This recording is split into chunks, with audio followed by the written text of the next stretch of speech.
Kaya magdi-DIY paris tayo ng ating mga pairings. Dahil wala nang kintab, pababalikin natin yung kintab niyan. Diniya ko nga pala yan, nakatatlong liya ko dyan. Dali yan yung result medyo rap. Kaya ni paparis ka na yan. Ngayon na, bibilisan lang natin para mabilis. Yung. Yan ang unang coating ng paris. Ano yan? Punching compound. Ayan, may time may kintab na agad. Tapos ayan yung pangalawang chemical. Namunta na kanumutan ko eh. Pero ibang pad na gamit ko dyan. Ayan, nakikita niyo yung result niyan. Parang bago na ulit. Hindi mo na kailangan pumunta sa mga shop para magpaparis. DIY mo na lang yan.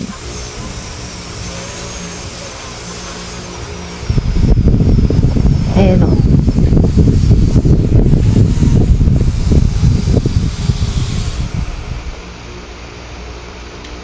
Yun o. Kintab na o. Hindi pa tapos yan.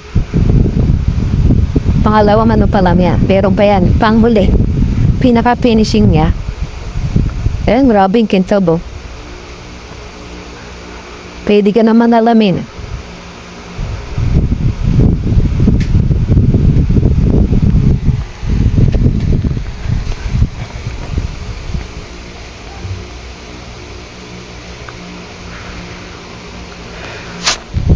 Ayan, second coating ng pangalawang chemical.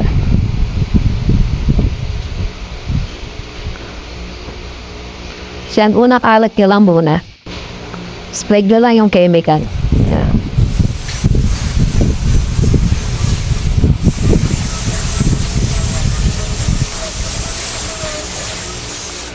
Grab. Yung kintab na. Yun yung pangatlong chemical yan. Ultra gloss ata yan. Tatak nga pala niyan. MTX na brand. Yan. Tas black pad na gamit ko. Ayan. Shiny na. Yun no, grabe, no. Kita mo yung result, no. Kintab agad. Parang bagong-bago na ulit. Okay, kita mo dyan, meron dyan malaking scratch. Malalim, hindi na kaya yan. Hindi na abutin. Ayan, ang final result. Diba? Pwede ka na malamin, no. Kita na yung junk ko, yung abs ko pala. Kitang-kita. Tapos, ito yung kabila. Ayan, hindi ko pa nalininis yung kabila, eh. Ayan pa lang. Yang. Yung gano ka na, no? Dumi.